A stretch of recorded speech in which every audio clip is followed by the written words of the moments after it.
Hello, third graders. I'm here with the Jumbies. Today we're going to be reading chapters 26 through 27.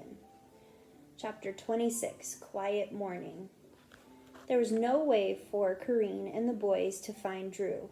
They were hemmed in by Jumbies and villagers fighting. Instead, the three found their way back to the baker's outdoor oven and slumped to the ground in a heap, leaning against each other to keep their backs and heads upright in case of attack. But in moments they had all fallen asleep from exhaustion. Several hours later, all three of them woke up on flour sacks on the floor of the bakery. Hugo, the baker, was asleep on a chair barring the front door. The thick oar-like pallet that he used to put the bread into the brick oven was lying across his lap. The flat end was cracked and splintered. Hugo didn't look much better. His arm was slashed in places as if he had been mauled by a logahoo. While the baker continued to sleep, Kareen opened one of the windows, and she and the boys slipped outside. In the bright midday light, the remains of the battle were revealed in sharp, horrible detail. The village was in shambles. Torn bits of cloth lay everywhere. Dust circled in the air. Stones, broken pieces of wood, tufts of fir, branches, bricks, burned-out torches, and broken lanterns were strewn along the road and yards and around the open market. In some places, little piles of ash with tiny wisps of smoke still curling above them began to blow away in the breeze. Every now and then, the children stepped over gory tracks where the wounded had been dragged off into the woods. Whether the victims were humans or Jumbie, they could not tell. Although the sun was already high in the sky, and three of them were the only ones outside. The island had never been so quiet. "They're gone for now," Kareen said. "We have until tonight to think of what to do." "What can we do?" Bauki said. "They are stronger than us. They can make giant killer weeds grow out of the ground in seconds. They have claws and razor-sharp teeth and fur." "Everything has a weakness," Kareen said. "Remember, Drew said they can't come out during the day." "Severin can," Drew said. "Drew!" Kareen rushed to hug her. "You're okay." Drew didn't hug her back. Her hair was unbraided and waved in the wind, and there was a strange look in her eyes. "What happened?" Kareen asked. "They were everywhere," Drew said. "I made it all the way home, and I peeped out of the hole in the wall near my bed. I saw them come out of the forest and start banging down doors and fighting with my neighbors. Then a little band of Duans started to pitch marbles in the street. My neighbor Alan," she paused and looked at Kareen. "He came out to play with them. I wanted to scream at him not to go, but I didn't want them to know where I was, so I just watched. As soon as he picked up a marble to pitch, they started saying, 'Oh, oh, oh.' And the next thing, Alan was saying it too." Kareen gasped. "What happened?" "His mother came out and tried to call him back, so then the Jumbies knew his name. They called him, and he followed them into the forest. His mother called him again, but he couldn't go to her." "Why not?" Bauki asked. "When he turned back toward his mother, his legs didn't turn with him. They were still walking towards the forest while the rest of them was facing his mother. I stopped looking then. I could still hear all the fighting, but I couldn't watch anymore." Kareen tried to shake off the cold feeling that was crawling up her spine. Then she whispered, "I'm sorry." Drew cast an accusing eye at Kareen, but said nothing. Malik hung his left arm at his side and hobbled for a few steps. "That's no use. We tried to talk to the witch before." Kareen said she didn't want to help. Malik waved his hand at the destruction all around them. "You're right, brother," Bauki said. "Things are different now." "The White Witch doesn't care," Kareen said. "Maybe it's you she doesn't want to help," Drew said. "You were the one who went running into the mahogany forest where everyone knows there are Jumbies. You were the one who had the Jumbie in your house. Maybe the witch just didn't want to help you." She bit down hard on her trembling lip. "It's not my fault that Miss Severin followed me out of the forest. And if you're looking for someone to blame for sending me in there," she pointed a finger at Bauki. "Me? How was I supposed to know that stupid Gouty would go that way?" Malik stamped his foot so hard that the curls on his head shook. He pointed towards the forest and then back at the village. Then he put his hand on his hips. Okay, you're right, Malik, Kareen said. They could come back again. So, how do we find the witch? Chapter 27, The Swamp. No human had ever seen the witch's house, but everyone knew that it was hidden in a swamp of stinking water, surrounded by mangrove trees so thick that some said they were enchanted to make sure no one got through. No one had ever attempted the trek to see the witch in her lair until now. Kareen, Drew, Bauki, and Malik journeyed north around the coast of the island towards the mouth of the largest river. About mid-afternoon, they finally heard the sound of churning water where the river mingled with the sea. They turned and followed it deeper into the island. The farther they went, the more they got crowded in by mangrove trees. The children waded in the water, swatting away thick swarms of flies because the big gray roots were too dense on either bank for even their small feet. The water was not much better. Mangrove roots arced down like giant, aged fingers and tripped them as they walked. Then, as the trees began to come in even closer, growing directly out of the river, the water became still and turned to swamp. The murky, greenish water of the swamp seemed to stretch on forever around them. Kareen stopped and looked around at the still water and the ancient trees with their tangled roots. She held her nose and breathed through her mouth to avoid the stink. Besides the horrible stench, there was no way to tell how deep the water would get, or behind what grove of trees the witch's hut stood, or even what creatures watched, hidden in the trees or under the water. It took her several heartbeats before she could take another step forward. The others waited for her. They moved only when she did. Bits of thick, brown, oily muck clung to their clothes as they went. Behind them, they left a trail of muck-free greenish water. "Something's on me! It's on me!" Drew screamed. "Get it off!" "Stop it! You're splashing the slime on me, Drew," Bauki said. "Get it off!" Drew screamed. "There's nothing on you," Kareen said to Drew. "You're imagining things." "You got nasty swamp water in your mouth." "In my mouth," Bauki complained. "Stop with all that splashing." Kareen put both her hands on Drew's shoulder, as much to steady her own quaking body as to calm Drew down. "We'll be out soon. It's not so bad. Look, it's clearing up ahead." Malik tapped his brother's shoulder and pointed out a snake curled on a branch overhead. Kareen saw it too. It was barely noticeable, only a slightly paler shade of green than the leaves around it. Then it unfurled and stretched itself towards the water.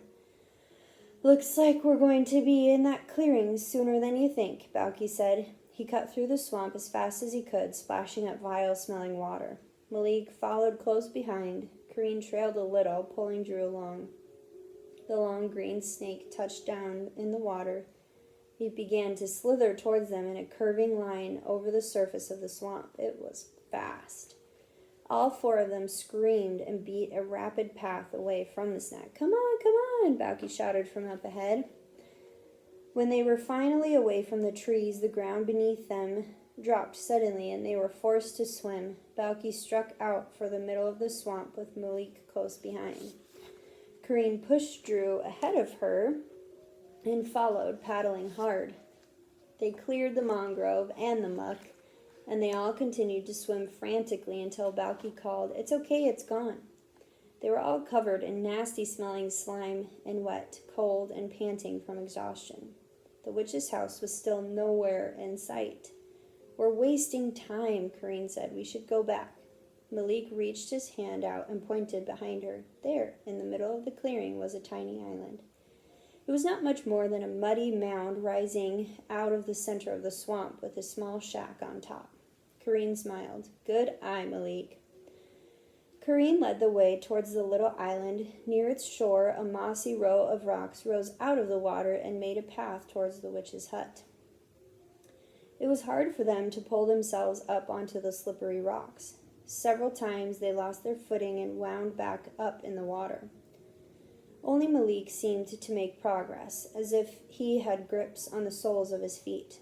"How does that old witch do it?" Bauki asked after he fell in yet again. "She's a witch. She uses magic," Drew said. "Maybe the rocks are only slippery for us. Maybe when she is walking on them, it's a regular road. Balky said a moment before he fell back into the water up to his neck. As Kareen slipped into the water again, Malik moved past her on nimble feet. "How are you doing that?" she asked, but Malik only snickered. Balky got back up on the rocks. She does this with a tray of potions balanced on her head. "Like I said, it's magic," Drew said. "I could use some magic," Balky complained. At last, they all made it to the witch's door. Kareen knocked 3 times hard. They dripped swamp water on the witch's front step and waited. The crooked door wobbled open, and the witch peered through it. She studied the slime-covered children carefully. "You again?" she asked. Her voice grated like a boat scraping along gravel. She turned back inside the shack and left the door open. Kareen watched the bright colors of her house dress darken in the shadows of the hut. She hesitated at the door. "I won't eat you," the witch said from inside. She began to laugh, but ended up coughing instead. Kareen went in first, and the others followed her. The house was only one room. On shelves along the crooked walls there were glass, clay, and wooden containers of various shapes and sizes. The floor was bare wood, rubbed smooth from countless years of the old woman's shuffling feet. The witch gestured to a rough-hewn table and bench in the middle of the room. "Sit." She moved to the opposite side and returned to filling and sorting the ingredients in her potions. "Why wouldn't you help us when we came to you in the market yesterday?" Kareen demanded. "I didn't know that what she wanted," the witch replied. Her shoulders drooped towards the floor. Her deep brown skin, which already had lines and grooves like the bark of a tree, seemed to crease even more deeply. "I tried to warn you," Kareen said. "I knew she was going to do something to hurt us all." Drew put her hands on her hips. "You knew?" "Well, my friends knew," Kareen corrected herself. "But I came to you and you did nothing." The witch shuffled over to a shelf. As she went, her long yellow toenails clinked on the wooden floor. She scratched at the shiny brown bald spot under her white braids. At her side, her left arm hung withered and limp. She didn't seem like someone powerful, someone who could help. With some difficulty, the witch rolled a piece of paper into a funnel with her good arm and poured red seeds into small bottles. She stuck a cork in each one and put them on a tray. Malik reached out a finger towards a slip of paper that held a tiny hill of black pods. "Do you like your fingers the way they are?" the witch snapped. Malik froze. The witch shook her head at him, and he pulled his hand back into his lap. In that moment, she looked like her previous self, powerful, self-assured, and able. "So what do you want me to do now?" she asked without looking at any of them. "I need to get past the Jumbies," Kareen said. "Ha!" the witch replied with contempt. "How do you plan on doing that?" "Can't you help me? You get past them all the time. The Jumbies don't have anything to fear from me, and there's nothing I have that they want," the witch said. "I also don't go around fighting them and trying to set fire to their homes, so they trust me. If you can say the same thing, then you can also get past them." "Isn't there some trick?" Kareen asked. The witch shook her head, and her white braids tossed around. "Then can't you just get rid of the Jumbies?" Kareen asked. "Me? You people have too much faith in what I can do." "You could if you wanted to," Kareen said. "What are all these for?" She gestured to the bottles, seeds, and leaves on the table. "Some people need these things. Right now, people need to get rid of all those Jumbies. What do you have here for that?" "Nothing," said the white witch. "Severin has put some kind of magic on my papa. He doesn't even know what's happening around him. And now there's a poisonous vine wrapped around my house. What do you have for that?" "You have any Jumbie weed killer on this table?" Balky asked with a grin. He nudged his brother and Drew, but no one laughed. The witch shot him a nasty look, and he pretended to smooth out a knot in the wood table. "I told you that was a bad one, and now she has completely taken over your house?" The witch shook her head and clucked her tongue. "Women and men live together all the time," she said finally. "You should try to get along with your new mother." "She's not my mother," Kareen shouted. She clenched her fists and to stop them from shaking. "Do you understand? taking my papa. She's changing him. You're the only person who can help. Don't tell me you're just going to stand there and do nothing. I can't stand around and watch him become a... Corrine hesitated. A Jumbie, Drew finished, with a firm nod. Corrine shot her an angry look. He isn't a Jumbie. He doesn't know who he is. I could probably make him better if I could only get into my house when she isn't there. Past her poisoned weed? The witch asked. Corrine folded her arms around herself. You must have something here I can use. She's stronger than me, and she's turned on everyone else. Didn't you hear them all last night? This is our island, and their kind are trying to take over. Their kind? The witch asked. What kind is that? She looked at Corrine beneath one cocked white eyebrow. The kind of things that came out of the forest last night, Corrine said slowly. Their kind. Your kind. Is there a difference? They are trying to kill us, Drew said. They belong to this island, child. You cannot get rid of them. They are part of it. You don't like it when someone moves into your house for an afternoon, the witch said to Corrine. How would you like it if someone moved in, shoved you and your family into the deepest pockets of the island, and refused to leave for a couple 100 years? And what if those new people forgot that you were even there, and when they found you again, they feared you and tried to kill you off? How would you like that? Corrine looked down at her hands in her lap. Severin had told her the same thing. With a small voice, she said, They're not like regular people.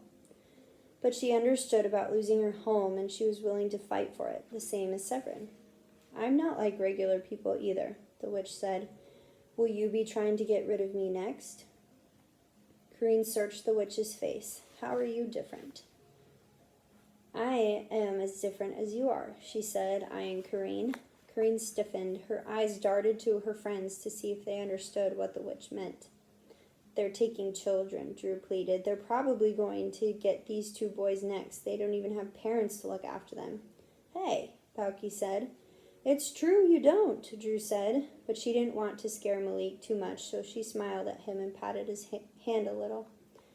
Look, Corrine said, we know Severin wanted something from one of your little bottles here. Whatever magic she used on my papa could probably come from right here.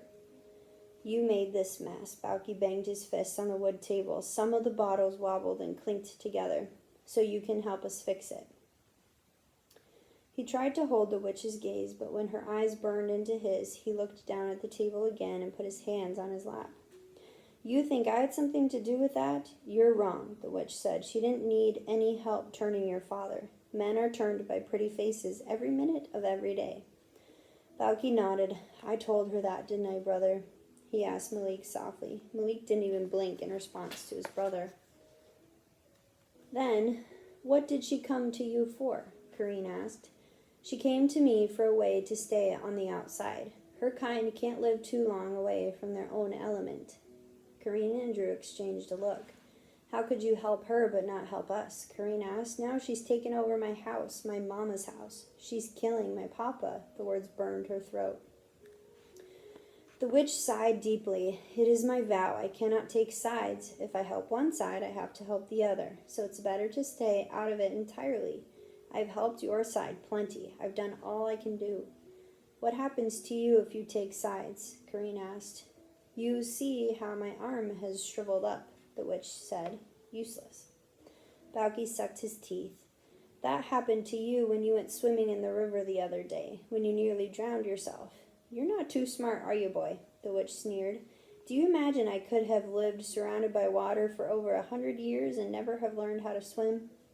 She turned her attention to Malik. It must be very frustrating living with a dunce like this one. Malik's face broke into a brief smile that disappeared when he saw his brother's hurt face. Can't you fix your arm? Corrine asked. I don't have a remedy for her magic, the witch said. It's an old magic, far beyond what I know. What about my papa? The witch shook her head. And what would happen to me? What if I tried? Corrine asked in a low voice. Ah, I see. So you already know that what you are then. The witch saw the confused look on the faces of the other children. But you have not told your friends yet? Corrine looked down at the table. I don't believe it, she said softly. You believe it a little, I can tell. And you should. It's true. Your mother, Nicole, She was a Jumbie just like Severin or the Green Woman, or whatever it is you call her, and she came to me once asking for help. Corinne shook her head. No, only she didn't tell me exactly what kind of help, so I'm not sure that what I gave her worked the way she wanted it to. And when she didn't go home, the rest of her Jumbie kin must have thought that living among people did her in. Please stop. But she lived, for a time anyway. She lived long enough to have you, and now somehow her sister has found out about you, and she sees her chance again. They wear a pair, you see. Severin needs her family back. She is stronger with more of her kind surrounding her. Corinne remembered what Severin told her about how powerful they would be when they were a family again. She looked at her friends, at the way their mouths had gone slack with shock. She slapped the table with her palms and stood. Stop. My stopping won't change things. She will get rid of every single creature that stands in her way. And do you know why she's doing it? It's partly for losing her sister she loved, and she is capable of love, and partly because she never wanted people on this island in the first place. But mostly it's because now she knows that she can have an even larger Jumbie family, because someone like you exists. One half Jumbie, like me, is just a fluke, an accident, but two of us. On either side of Corinne, the children's eyes widened with horror. Corinne kept shaking her head and hands as if she could toss the words back out, unhear the sound of Severin's voice telling her that she was part of the Jumbie world, that she was the same as all the other creatures in the forest, and the witch telling her that it was all true. That can't be, Drew said into the silence. The witch raised one white eyebrow. Did you ever strike you as strange that her house is the only one that is built so close to the forest? And when the Jumbies do venture out at night, they have never visited it, even though it is the closest? Drew slid away from Corinne in tiny movements along the bench. You're not going to help us, are you? Balky asked as Corinne stood furious and silent facing the witch.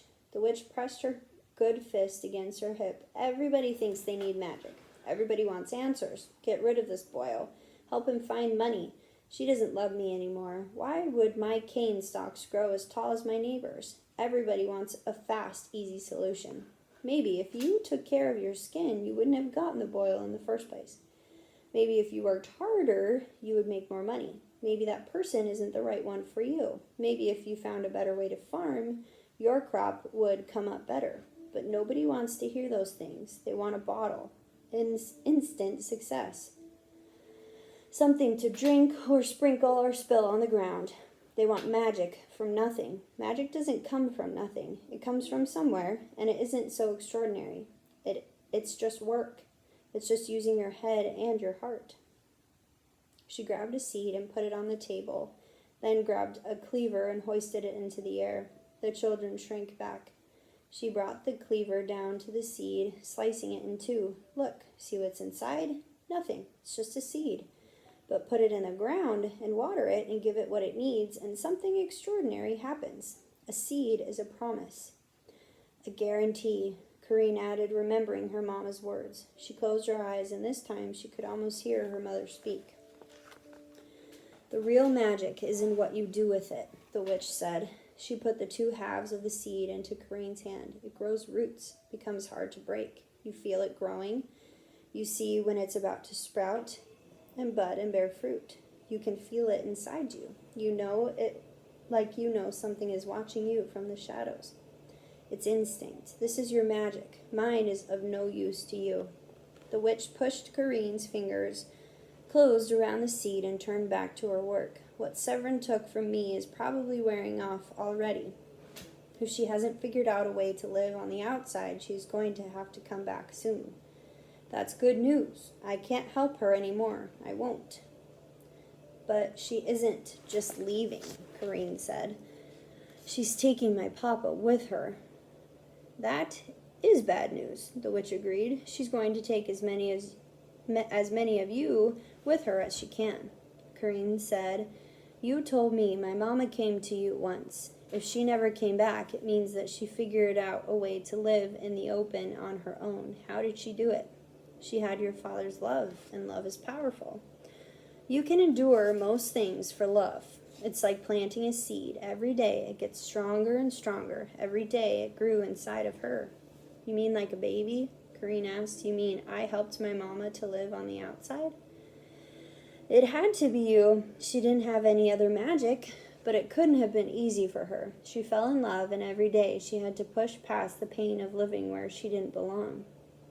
But like everything else, the harder something is, the stronger you become. You must have made her strong. Mothers are like that. Their children strengthen them. There was no trick. So how do we get rid of Severin? Balki asked. She doesn't have any children growing inside her, does she? He screwed up his face in disgust. The witch laughed and then coughed again. She doesn't need to. La Diables, the Lagahu, the Duins, even the Sequoiant, they are all her children already. What you are dealing with is much stronger than all of them. She is an ancient. She is their mother. She created all of them, and they make her strong. You can't get rid of her, especially if she has found a partner to replace her sister. My papa, Corrine said with horror. Malik nudged Corrine gently and then pulled one of his slingshot stones from his pocket to show her. My mama's stone pendant, Corrine said. It hurt Severin when she touched it. She took it away from me and put it up on the cliff. The white witch spilled a little of the dust she was pouring. What kind of stone? Small, black, round, Corrine answered. It must be important. All I need is a path through the mahogany forest to get it back. You have to be able to do that much. The witch faced her with fierce eyes. You keep forgetting about my arm. I am a half Jumbie. I vowed never to pick sides, and for that I was able to gather my magic and live a long life. But now that I have broken my word, you see the consequences are harsh. I don't have much longer to live. She laughed, long and bitter. What do you think happened that day when the four of you were swimming in the river? What do you think withered my arm that afternoon? What do you imagine was trying to reach you from beneath the water? She watched the truth dawn on each of the children at her table. Yes, if I had left Severin to drown you all, maybe she would have been satisfied with that. Maybe she would never have learned that this little one here was a child like me. Maybe she wouldn't have figured out that the people weren't as strong as she once thought. Then she would have returned to the forest and never come out again. I chose not to sacrifice you, but maybe I chose wrong. She knew what I was already, Corrine said. She knew when she followed me out of the forest into my mama's grave on All Hallows' Eve. Corrine remembered Hugo's warning that other beings walked the earth that night. She had not believed in those things then. Even Drew had warned her to be careful about Severin. If she had listened all along, but it was too late now. The witch shrugged. No matter, but now you are going to have to choose as well. You have inherited your mother's magic. She protected you from the creatures in the forest for as long as she could. I don't know how her protection was broken or what made Severin follow you out, but now she knows. That means you can join her. You can try to fight her, or you can stand by and watch while the rest of the island figures it out. But whatever you choose will come with a price. You will lose something, your father, your friends, or your freedom. I will fight her, Corrine said. The White Witch nodded. A noble choice, but you will lose. What about my papa? She needs a partner, someone to be her real family, not just another Jumbie she can order around. The spell she worked on him would have had to be different than the usual tricks. She would have used a lot of magic. It would work slowly. The witch looked past them as if trying to figure it out. 3 nights, then her magic will take hold. Don't let the sun rise after the 3rd night. It has already been 2, Corrine said. The witch pointed out of the window. The sun was already descending in the sky. The 3rd night was coming. If you plan to do something, make it quick. All right, we'll be back with the next 2 chapters tomorrow.